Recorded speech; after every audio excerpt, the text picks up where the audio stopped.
মুখ্যমন্ত্রী ঘোষণা করেছেন আমার পাড়ায় আমার সমাধান 10 লক্ষ বুথে প্রায় 8,000 কোটি টাকা তিনি অনুদান দিয়ে ঘোষণা করে দিয়েছেন। সেই কাজগুলো করবে কারা? আমরা রাজ্য সরকারি কর্মচারীরা, কর্পোরেশন, পঞ্চায়েত এবং শিক্ষক কর্মচারী দিয়ে পাচ্ছি না, দিয়ে পাবো।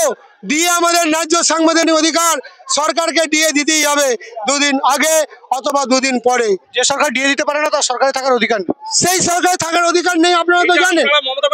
মমতা বন্দ্যোপাধ্যায় বলে 2010 সালে সোনারপুরের একটা সমাবেশে 2010 সালের সোনারপুরের একটা সমাবেশে উনি বলেছিলেন যে রাজ্য সরকার তার কর্মচারীদের দিয়ে দিতে পারে না, তার সরকারে থাকার এক মুহূর্ত অধিকার নেই।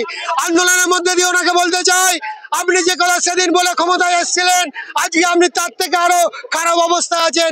আপনি কবে পদত্যাগ করছেন? সততার প্রতীক মমতা বন্দ্যোপাধ্যায়। এখন আর লেখেন, এখন আর লেখেন, লিখতে ভয় পায়। এখন আর লেখেন। সততা হয়তো তার কাছে বাংলা ভাষা ছিল। আজকে শুনলাম উনি বাংলা ভাষার নতুন মডিফিকেশনের জন্য, বাঙালি ভাষা আন্দোলনের জন্য, ভাষা আন্দোলন, বাঙালির অত্যাচার ভাষা আন্দোলন, যেখানে বাংলার আত্মসম্মানকে বিসর্জন দিয়ে উনি বাংলার ভাষা আন্দোলনের জন্য আন্দোলনে সামিল হয়েছেন। আগে বাংলার মানুষজন, বাংলার কর্মচারী, বাংলার সাধারণ মানুষকে কি অবস্থায় রেখে গিয়ে উনি বাংলা ভাষা নিয়ে আন্দোলন করতে চলেছে। উনি আয়নার সামনে নিজেকে দেখুক আর এই প্রতিক্রিয়া দেখুক। উনি আর অ্যাকচুয়ালি এই নবান্নের ভার বহন করতে পারছেন না, নবান্নের কর্মচারীদের পরিচালিত করতে পারছেন না। তাই এই ভার আমরাই মাথায় নিলাম, প্রয়োজন হলে আমরাই এরা গঙ্গায় মনে রাখো খেলা হবে। কয়েকদিন আগে বলো খেলা হবে, এটাও যেমনি শুনেছি, আবার আগেও শুনেছিলাম বদলা নয় বদল চাই, আবার এখন শুনছি স্তব্ধ হবে আর জব্দ হবে। অ্যাকচুয়ালি উনি কি করতে চাইছেন? উনি বাংলার উন্নতি চান না ওনার সুমতি চান? উনি নিজেই ঠিক করুক।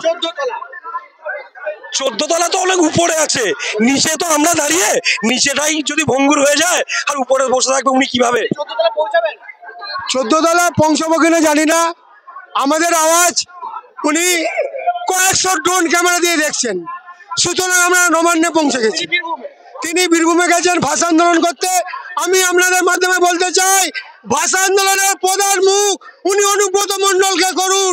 অনুব্রত মণ্ডল যে ভাষা পুলিশের মা বউকে নিয়ে বলেছে, সেই অনুব্রত মণ্ডলকে ভাষার মুখ করুন। মদন মোহন সান্ডবাবী তিনি যে গানকে ভুলছেন, যারা বলছেন মিনি পাকিস্তান, তাকেও এই আন্দোলন মুখ করুন।